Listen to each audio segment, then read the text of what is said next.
নমস্কার বন্ধুরা, আজকে কিন্তু 9 জুলাই 2024। তো আজকের পূর্বাভাস কেমন থাকতে পারে এবং কোথায় কেমন বৃষ্টি হতে পারে, তো সেই সংক্রান্ত বিষয়ে কিন্তু আমরা বিস্তারিতভাবে আলোচনা করব।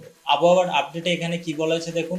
মাঝে মাঝে বৃষ্টি হলেও বর্ষায় সেই নাগারে বৃষ্টি উদাও দক্ষিণবঙ্গে। যেটুকু বৃষ্টি হচ্ছে তাতে খুব একটা স্বস্তি মিলছে না, বৃষ্টি থাকলেও বহাল অস্বস্তি।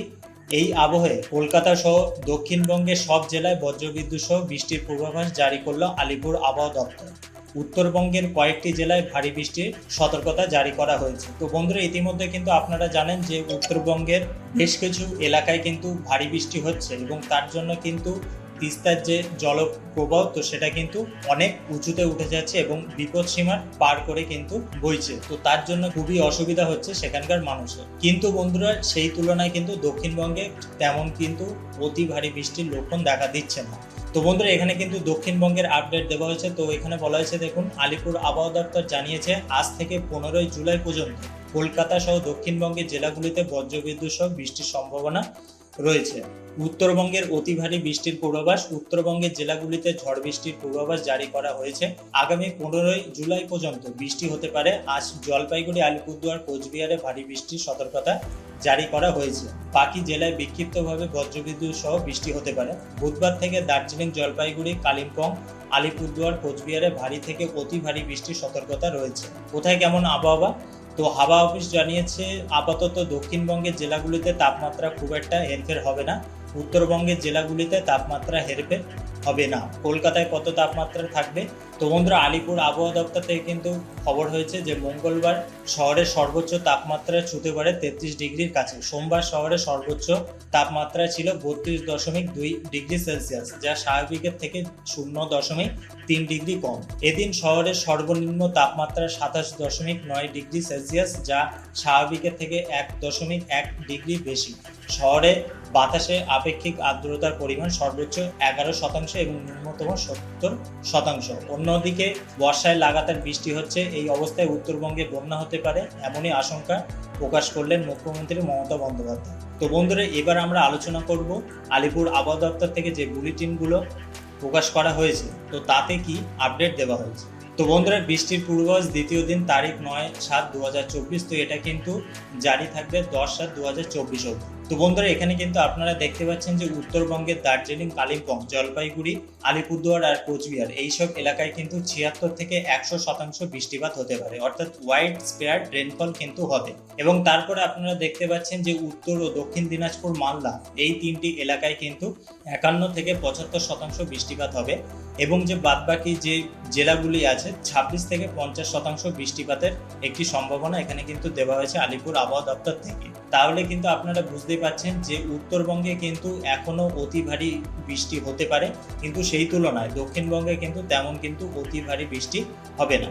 তো বন্ধুরা, 10 তারিখের রিপোর্ট কিন্তু আপনারা দেখতে পাচ্ছেন যে 10/7/2024, তো সেটা কিন্তু 11/7/2024 অব্দি জারি থাকবে। মালদা, দক্ষিণ ও উত্তর দিনাজপুর, দার্জিলিং, কালিম্পং, আলিপুরদুয়ার আর কোচবিহার, তো এইসব জায়গায় 76 থেকে 100% বৃষ্টিপাত হবে। কিন্তু মুর্শিদাবাদ, নদিয়া, উত্তর ও দক্ষিণ 24 পরগনা এইসব এলাকায় কিন্তু 51 থেকে 75% বৃষ্টিপাত হবে। এবং যে বাদবাকি যে জেলাগুলো আছে, অর্থাৎ বীরভূম, পশ্চিম বর্ধমান, পূর্ব বর্ধমান, বাঁকুড়া, পুরুলিয়া, হুগলি, কলকাতা, ঝাড়গ্রাম আর পূর্ব মেদিনীপুর এইসব এলাকায় কিন্তু 26 থেকে 50% বৃষ্টিপাতের একটি সম্ভাবনা দেওয়া হয়েছে। তো বন্ধুরা, 11 থেকে 13 তারিখের যে পূর্বাভাসটা দেওয়া হয়েছে আলিপুর আবহাওয়া দপ্তর থেকে, তো সেটা কিন্তু 14 তারিখ অবধি জারি থাকবে। তো এখানে কিন্তু বলা হয়েছে দেখুন, দার্জিলিং থেকে মালদা অবধি, অর্থাৎ এর মধ্যে যে জেলাগুলো আছে, তো সেখানে কিন্তু 76 থেকে 100% বৃষ্টিপাত হবে। এবং যে বাদবাকি যে জেলাগুলো আছে মুর্শিদাবাদ থেকে দক্ষিণ 24 পরগনা, পূর্ব মেদিনীপুর, তো এইসব এলাকায় কিন্তু 51 থেকে 75% বৃষ্টিপাত হওয়ার সম্ভাবনা আছে। তো বন্ধুরা, ওয়েদার ওয়ার্নিং এ 9 তারিখে কি বলা হয়েছে, এটা কিন্তু 10 তারিখ অবধি জারি থাকবে।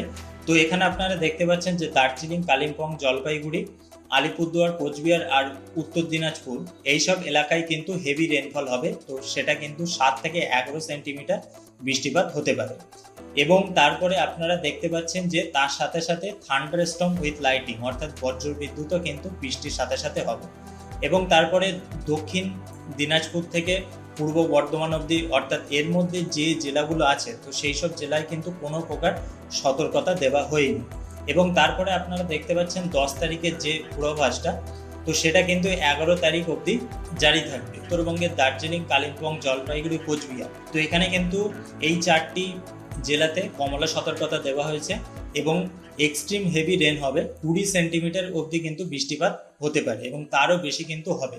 আলিপুরদুয়ারে যে আপডেটটা দেওয়া হয়েছে, এখানে কিন্তু লাল সতর্কবার্তা দেওয়া হয়েছে, অর্থাৎ এখানে কিন্তু অতি ভারী বৃষ্টি হবে, সেটা কিন্তু 20 সেন্টিমিটারের বেশি, তো সেই জন্য কিন্তু এখানে লাল সতর্কতা দেওয়া হয়েছে।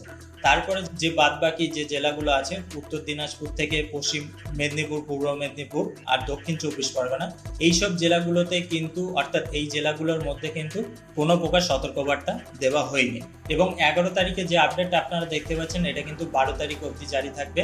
তো এই আপডেটে দার্জিলিং, কোচবিহার, আলিপুরদুয়ার এই 3টি জেলাতে কিন্তু লাল সতর্কতা দেওয়া হয়েছে এবং কালিম্পং আর জলপাইগুড়ি এই দুটো জেলাতে কিন্তু কমলা সতর্কতা দেওয়া হয়েছে।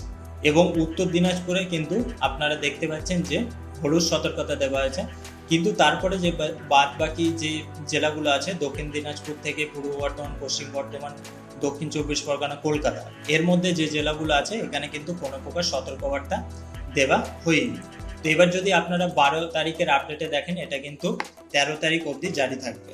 তো বন্ধুরা, দার্জিলিং, কালিম্পং, জলপাইগুড়ি, আলিপুরদুয়ার আর কোচবিহার, তো এখানে কিন্তু কমলা সতর্কতা দেওয়া হয়েছে এবং কোচবিহারে কিন্তু 7 থেকে 20 সেন্টিমিটার বৃষ্টিপাত, জলপাইগুড়িতেও কিন্তু 7 থেকে 20 সেন্টিমিটার অবধি বৃষ্টিপাত হতে পারে এবং বাদ বাকি যে 3টি জেলাগুলো আছে, তো সেখানে কিন্তু 7 থেকে 11 সেন্টিমিটার বৃষ্টিপাত হতে পারে এবং বাদ বাকি যে জেলাগুলো আছে, তো সেখানে কিন্তু কোনো প্রকার সতর্কবার্তা দেওয়া হয়নি, অর্থাৎ এখানে কিন্তু বিক্ষিপ্তভাবে বৃষ্টিপাত হতেও পারে এবং কোনো জায়গায় কিন্তু রোদও থাকতে পারে এবং কোনো জায়গায় কিন্তু অতি ভারী বৃষ্টিও হতে পারে। তো এর জন্য কিন্তু কোনো প্রকার সতর্কবার্তা দেওয়া হয়নি।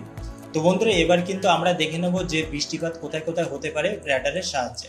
তো যদি আমরা দেখি 9 তারিখে বিকাল 4টার দিকে, তো বিকেল 4টার দিকে আপনারা দেখতে পাচ্ছেন যে এখানে কলকাতা সাইডে, বারুইপুরের সাইডে এবং নিউ টাউন, গোসাবা এইসব এলাকায় কিন্তু খুব একটা বৃষ্টিপাত হবে না। 2 থেকে 6 মিলিমিটার, কোনো জায়গায় 1 মিলিমিটার বা 1.8 মিলিমিটার কিন্তু বৃষ্টিপাতের সম্ভাবনা দেখা দিচ্ছে এবং উত্তরবঙ্গেও কিন্তু তেমন কিন্তু কোনো প্রকার যে বৃষ্টিপাত হবে তেমন কিন্তু কোনো সতর্কতা নেই। এবং আপনারা দেখতে পাচ্ছেন যে উত্তর বাংলাদেশের দিকে কিন্তু হালকা পরিমাণ বৃষ্টিপাত হতে পারে, যেমন কালাই, রাংপুর, ময়মনসিংহ এইসব এলাকায়। সিলেটে হালকা পরিমাণ একটু বেশি বৃষ্টিপাতের সম্ভাবনা দেখা দিচ্ছে। মৌলভীবাজারেও কিন্তু 5.6 মিলিমিটার বৃষ্টিপাত হবে এবং আপনারা দেখতে পাচ্ছেন যে শিলচরের পার্শ্ববর্তী যে এলাকা, সেখানে কিন্তু 10 মিলিমিটারের বেশি, অর্থাৎ 10 মিলিমিটার বা তার বেশি কিন্তু বৃষ্টিপাতের সম্ভাবনা দেখা দিচ্ছে। কিন্তু সেই তুলনায় ত্রিপুরাতে কিন্তু 2.8 মিলিমিটার, আমবাসাতে 3.56 মিলিমিটার কিন্তু বৃষ্টিপাতের সম্ভাবনা দেখা দিচ্ছে। তো এটা কিন্তু 4টের আপডেট। এবার যদি আমরা এটা প্লে করি, তাহলে কিন্তু আপনারা ঠিক রাত 8টার দিকে দেখতে পাচ্ছেন যে কলকাতার সাইডে, খড়গপুরের সাইডে এখানে কিন্তু কোনো প্রকার বৃষ্টিপাতের সম্ভাবনা নেই। কিন্তু তুলনামূলকভাবে কিন্তু শিলিগুড়িতে হালকা পরিমাণ বৃষ্টিপাত হতেও পারে, আবার নাও হতে পারে। এখানে আপনারা দেখতে পাচ্ছেন যে ইসলামপুরে 1.5 মিলিমিটারের মতো বৃষ্টিপাতের সম্ভাবনা কিন্তু এখানে দেখাচ্ছে এবং সেই তুলনায় বাংলাদেশের উত্তরেও কিন্তু তেমন কিন্তু বৃষ্টিপাত নেই এবং রংপুরে হালকা পরিমাণ বৃষ্টিপাত হতে পারে এবং তা বাদ বাকি ছাড়া কিন্তু অন্য কোনো জায়গায় বৃষ্টিপাতের সম্ভাবনা কিন্তু দেখা যাচ্ছে না। কিন্তু সেই তুলনায় কিন্তু শিলচর, অর্থাৎ আসামে কিন্তু গড় বৃষ্টিপাত বেশ ভালোই থাকছে, 8 থেকে 10 মিলিমিটারের মধ্যে বৃষ্টিপাত থাকছে। যেমন 4টের দিকে, অর্থাৎ বিকালের দিকে কিন্তু 10 মিলিমিটার মতো বৃষ্টিপাতের সম্ভাবনা ছিল, রাত্রেও কিন্তু প্রায় 8-9 মিলিমিটার কিন্তু বৃষ্টিপাতের একটি সম্ভাবনা আছে। কিন্তু সেই তুলনায় আমাদের ত্রিপুরাতে কোনো প্রকার কিন্তু বৃষ্টিপাতের সম্ভাবনা নেই। তো আপনারা কিন্তু বুঝতে পারলেন যে রাত 8টা অবধি কিন্তু কোথায় কেমন বৃষ্টিপাত হতে পারে। তো এবার যদি আমরা থান্ডারস্টর্মে দেখি, তাহলে কিন্তু এটা যদি আমরা ঠিক 4টের সময় লক্ষ্য করি, তাহলে কিন্তু আপনারা দেখতে পাচ্ছেন যে দক্ষিণের দিকে, অর্থাৎ খড়গপুর, কলকাতা, উত্তর ও দক্ষিণ 24 পরগনা এইসব এলাকায় কিন্তু কোনো প্রকার সতর্কতা কিন্তু দেওয়া হয়নি। কিন্তু সেই তুলনায় আপনারা দেখতে পাচ্ছেন যে মালদার রতুয়া, শামসি, গাজল, আদিনা এইসব এলাকায় কিন্তু বজ্রবিদ্যুৎ হতে পারে এবং তার সঙ্গে সঙ্গে কিন্তু বৃষ্টিপাতেরও একটি বড় সম্ভাবনা আছে এবং তুলনামূলকভাবে কিন্তু উত্তরের দিকে কোনো প্রকার বজ্রবিদ্যুতের সম্ভাবনা নেই, কিন্তু বালুরঘাটে হালকা পরিমাণ আছে। এবং যদি আমরা বাংলাদেশের দিকে লক্ষ্য করি, তাহলে কিন্তু আপনারা দেখতে পাচ্ছেন যে চার রাজিপুর, বাহাদুরবাগ, পীরগঞ্জ এইসব এলাকায় কিন্তু বজ্রবিদ্যুৎ হতে পারে এবং এই যে বর্ডার সংলগ্ন এলাকায় কিন্তু হালকা পরিমাণ বজ্রবিদ্যুতের সম্ভাবনা আছে। এবং আপনারা দেখতে পাচ্ছেন যে এই যে ত্রিপুরার বর্ডার সাইডে এবং হাবিবগঞ্জ, মৌলভীবাজার, কামালগঞ্জ এবং কুমারঘাট অর্থাৎ ত্রিপুরা সাইডে, তো এইসব এলাকায় কিন্তু হালকা পরিমাণ বজ্রবিদ্যুৎ হতে পারে এবং তুলনামূলকভাবে কিন্তু শিলচর এবং শিলচরের পার্শ্ববর্তী এলাকায় কিন্তু বজ্রবিদ্যুতের একটি বড় সম্ভাবনা দেখা দিচ্ছে। তো এবার যদি আমরা এটা রাত 8টার দিকে লক্ষ্য করি তাহলে কিন্তু আপনারা দেখতে পাচ্ছেন যে তুলনামূলকভাবে কলকাতা, খড়গপুর এবং বিভিন্ন জায়গায় কোনো প্রকার কিন্তু সতর্কতা নেই। শুধুমাত্র হালকা পরিমাণ এখানে ইসলামপুরের সাইডে হালকা পরিমাণ দেখা দিচ্ছে এবং বাংলাদেশের দিকে কালিয়াগঞ্জ এইসব এলাকায় কিন্তু হালকা পরিমাণ সতর্কতা আছে এবং সেই তুলনামূলকভাবে কিন্তু শিলচরেও কিছু হবে না এবং ত্রিপুরাতেও কিন্তু কোনো প্রকার সতর্কতা নেই। তো বন্ধুরা, গত 24 ঘন্টায় রেন অ্যাকুরেসি যদি আমরা দেখি, খড়গপুর, কলকাতা এবং বর্ধমান, দুর্গাপুর, বাঁকুড়া, শান্তিপুর, কাটোয়া এইসব এলাকায় কিন্তু কোনো প্রকার বৃষ্টিপাতের সম্ভাবনা অর্থাৎ অ্যাকুরেসি কিন্তু নেই। তুলনামূলকভাবে কিন্তু শিলিগুড়িতে, জলপাইগুড়ি, ধূপগুড়ি, কোচবিহার, আলিপুরদুয়ার এইসব এলাকায় কিন্তু ভালো প্রকার বৃষ্টিপাতের একটি সম্ভাবনা আছে। সেই তুলনায় কিন্তু আর কোনো জায়গায় অর্থাৎ ত্রিপুরা, আসাম, বাংলাদেশের কোনো জায়গায় কিন্তু তেমন কোনো সতর্কতা নেই। এবং যদি আমরা পরবর্তী 24 ঘন্টা দেখি তাহলে কিন্তু আপনারা দেখতে পাচ্ছেন যে কলকাতার সাইডে অর্থাৎ এই যে শান্তিপুর, কাটোয়া, বর্ধমান এবং বাংলাদেশের যশোর, লোহাগাড়া, খুলনা এইসব এলাকায় কিন্তু হালকা পরিমাণ বৃষ্টিপাতের সম্ভাবনা আছে। বৃষ্টিপাত হতেও পারে, আবার কিন্তু নাও হতে পারে। কিন্তু তুলনামূলকভাবে শিলিগুড়িতে দেখুন, আপনারা দেখতে পাচ্ছেন যে 60.8 মিলিমিটার কিন্তু বৃষ্টিপাতের অ্যাকুরেসি দেখাচ্ছে। কোচবিহারেও আছে এবং ধূপগুড়িতে আছে এবং আপনারা কোচবিহারের পার্শ্ববর্তী এলাকাতেও কিন্তু দেখতে পাচ্ছেন রেন অ্যাকুরেসি।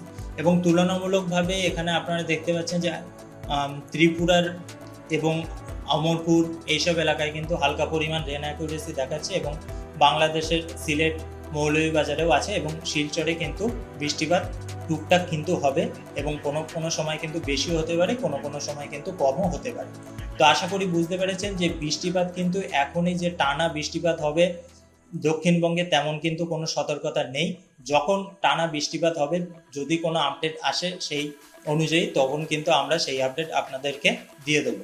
এবং তুলনামূলকভাবে কিন্তু উত্তরবঙ্গে বৃষ্টিপাতের পরিমাণটা বেশ ভালোই থাকছে, সেই জন্য কিন্তু তিস্তার নদীর জলের পরিমাণ কিন্তু বাড়ছে এবং সাধারণ মানুষের কিন্তু অনেক অসুবিধা হচ্ছে। তো অবশ্যই যারা উত্তরবঙ্গ থেকে আমাদের এই ভিডিওটা দেখছেন এবং আপনারা উত্তরবঙ্গের কোন এলাকা থেকে আমাদের ভিডিওটা দেখছেন সেটা কিন্তু অবশ্যই কমেন্টে জানাতে ভুলবেন না। তো বন্ধুরা, বুঝতে পেরেছেন যে বৃষ্টিপাত কোথায় কি হতে পারে এবং কেমন কি হবে। তো পরবর্তী আবার নতুন আবহাওয়া আপডেট নিয়ে ফিরে আসবো। ততক্ষণে আপনারা খুব ভালো থাকুন, সুস্থ থাকুন। যদি এই আপডেটটা আপনাদের ভালো লেগে থাকে একটি লাইক করতে কিন্তু ভুলবেন না। আপনাদের সুচিন্তিত মতামত অবশ্যই কিন্তু আমাদের কমেন্ট বক্সে লিখতে ভুলবেন না। তো বন্ধুরা, ভিডিওটা এই অবধি শেষ করছি। পরবর্তী কোনো ভিডিওতে বিস্তারিত আলোচনা নিয়ে ফিরে আসবো। তো বন্ধুরা, সবাই ভালো থাকুন, সুস্থ থাকুন। আমাদের এই ভিডিওটা দেখার জন্য আপনাদেরকে অসংখ্য ধন্যবাদ।